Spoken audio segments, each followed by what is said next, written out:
Hello guys, welcome to the new episode of workapp for sure. आज की video में हम राकेश यादव सर की इंग्लिश वाली बुक से ही वर्ड्स कंटिन्यू करेंगे। आज का पहला वर्ड है एग्नोस्टिक। एग्नोस्टिक का मीनिंग होता है एक वो बंदा जो कि भगवान के एग्जिस्टेंस पे शक करे कि भगवान है या नहीं। अब इस वर्ड को हम कैसे कोरिलेट करेंगे इसके मीनिंग से। अब देखिए, एग्नोस्टिक में हम इसको 3 वर्ड्स में बांटेंगे। एग्नोस्टिक में सबसे पहले एजी आ रहा है, उसको आग, बाद में नो, बाद में स्टिक।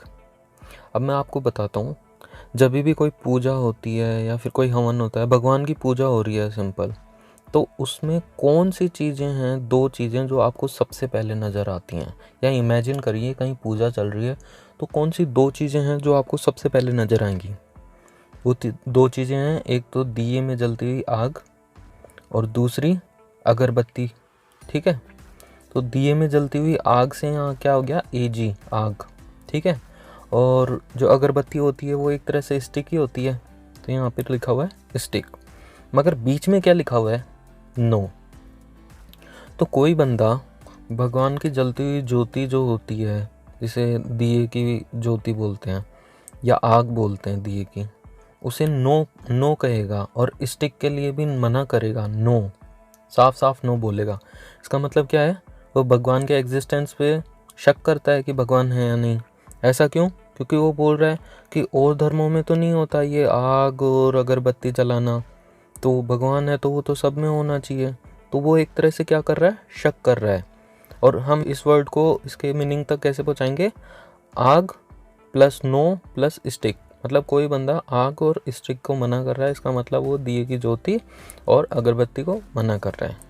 ध्यान रखिएगा, 2 वर्ड होते हैं, एग्नोस्टिक और एथिस्ट। आपको मैंने कुछ दिनों पहले बताया था, एथिस्ट होता है जो भगवान को नहीं मानता और एग्नोस्टिक होता है जो भगवान के एग्जिस्टेंस पे शक करे कि भगवान है या नहीं। तो दोनों में फ़र्क है, ये देख के चलिएगा आप हमेशा। ठीक है, तो नेक्स्ट वर्ड है हमारा एंटीमेरिडियम। ठीक है, तो इसको हम एक्रोनिम लेके चलेंगे। अब एक्रोनिम क्या होता है, आगे को कुछ वीडियो में वो भी आएगा। से मीम याद आ रहा है, रुको ज़रा सब्र करो। पर हम इसका एक्रोनिम लेके चलेंगे, मतलब इसका जो फर्स्ट अल्फ़ाबेट है, एंटी का ए और मेरिडियम का एम, AM।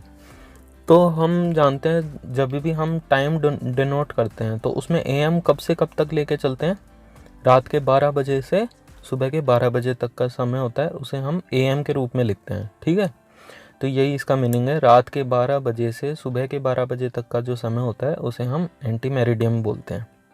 ठीक है, नेक्स्ट वर्ड है एम्बिवर्ट। ये बहुत ईजी वर्ड है। देखिए, 2 वर्ड होते हैं, एक तो इंट्रोवर्ट और एक्सट्रोवर्ट। इंट्रोवर्ट होता है जो अपने अंदर की भावनाओं को अंदर ही दबा के रखता है, अपनी कम बोलता है, ज़्यादा नहीं बोलता। और होता है एक्स्ट्रावर्ट जो बहुत बातूनी होता है, जो सब कुछ अपनी जो भी कुछ मन में है वो बखान कर देता है, सब कुछ बता देता है, वो होता है एक्सट्रोवर्ट। और एक होता है जो इंट्रोवर्ट भी है, कुछ जगहों पे तो अपनी बातों को दबा जाता है, अपने अंदर रख लेता है, और एक्सट्रोवर्ट भी है कि कुछ बातें एकदम खुल के बताता है। जो दोनों हो, इंट्रोवर्ट भी हो एक्सट्रोवर्ट भी हो, उसको क्या बोलेंगे, एम्बीवर्ट। और एम्बी आपको इतने सारे वीडियोज़ में मैं बता ही चुका हूँ कि एम्बी मतलब होता है दोनों या बोथ, 2 या दोनों। ठीक है, अब आप बोलेंगे कि ये तो समझ में आ गया, इंट्रोवर्ट और एक्सट्रोवर्ट दोनों मिला के होते हैं एम्बीवर्ट, जिसमें दोनों क्वालिटीज़ होती हैं इंट्रोवर्ट और एक्सट्रोवर्ट की। मगर इसमें ट्रिक कहाँ हुई कि एम्बी है मतलब दोनों, और वर्ट है तो वर्ट को रटने के लिए भी तो कुछ चाहिए। तो इसे हम यूँ कर सकते हैं कि वर्ट है उसको हम व्रत पढ़ेंगे, व्रत। तो हिंदी में व्रत का मतलब होता है गोला।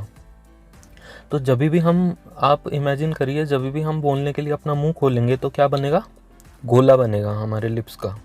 ठीक है, तो जब भी बोलने की कोशिश करेंगे लिप्स का क्या बनेगा, गोल, एक गोलाकार बनेगा, लिप्स का शेप बनेगी। ठीक है, तो बोलने से क्या है, क्या बोलना, और एम्बी मतलब होता है दोनों।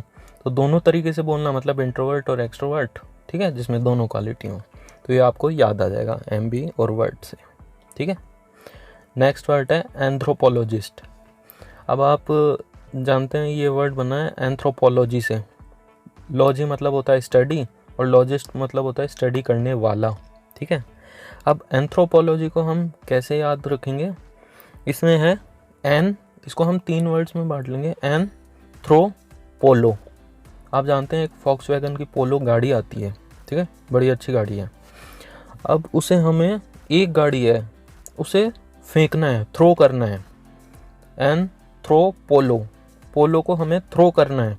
तो उसमें किसकी ज़रूरत पड़ेगी? लोगों की, क्योंकि एक आदमी के तो बस की बात है नहीं गाड़ी को फेंकना, तो हमें खूब सारे लोगों की ज़रूरत पड़ेगी। तो पोलो को फेंकने के लिए लोगों की ज़रूरत पड़ी। और आगे क्या लिख रखा है? स्टडी, लॉजिस्ट, ठीक है, स्टडी करने वाला। तो इससे हमें सीधे सीधे पता लग जाएगा लोगों की स्टडी करने वाला, ठीक है। One who studies the complete history of Mankind, जिसे बोलते हैं हिंदी में मानव शास्त्री। तो एंथ्रोपोलॉजिस्ट मतलब मानव शास्त्री। आपको याद आ जाएगा, थ्रो करना है किसको? पोलो को, और पोलो को थ्रो करने के लिए लोगों की ज़रूरत पड़ेगी, और लोगों की स्टडी करने वाला एंथ्रोपोलॉजिस्ट, ठीक है। नेक्स्ट वर्ड है एजेंडा। अब इसे हम ए को अलग कर लेते हैं और जेंडा को अलग कर लेते हैं, तो हम इसे क्या बोलेंगे? एजेंडा। अब मान लीजिए किसी कॉलोनी में या किसी गांव में अगर कोई गेंडा आ जाता है अचानक से, तो क्या होगा? सबसे पहले तो अफरा तफरी मच जाएगी, और वो पता नहीं कितने ही दिनों तो फिर भी मैं कम बोल रहा हूँ, कितने महीनों तक वो एक मुद्दा बन जाएगा गांव का, कि क्या हुआ, कैसे हुआ, इसके लिए क्या करना चाहिए, ऐसा आगे ना हो। ये सब घरों में, दोस्तों में, बड़े बुजुर्गों में जो नहीं है पेड़ के नीचे बैठे रहते हैं, उनके लिए एक मुद्दा बन जाएगा ये। बस एग्जैक्टली यही इसका मीनिंग है। एजेंडा मतलब होता है मुद्दा। आप ए और जेंडा दोनों को अलग करेंगे तो ये पढ़ने में कैसे आएगा? एक गेंडा, ठीक है। तो उसे आपको डायरेक्ट याद आएगा, एक गेंडा है जो कि किसी गांव में या किसी कॉलोनी में घुसा, तो वो लोगों में एक मुद्दे का विषय बन गया। तो मुद्दा मतलब एजेंडा, ठीक है। उम्मीद है आपको सारी ट्रिक्स अच्छी लगी होंगी, और अच्छी लगी हैं तो वीडियो को लाइक करिए, शेयर करिए, और चैनल पे नए हैं तो सब्सक्राइब करिए, ठीक है। आप सब्सक्राइब करेंगे मेरा बहुत हौसला बढ़ेगा, और ऐसी अच्छी ट्रिक्स मैं आपके लिए और अच्छी ट्रिक्स लाने की कोशिश करूँगा, ठीक है। चलिए फिर कल मिलते हैं, बाय।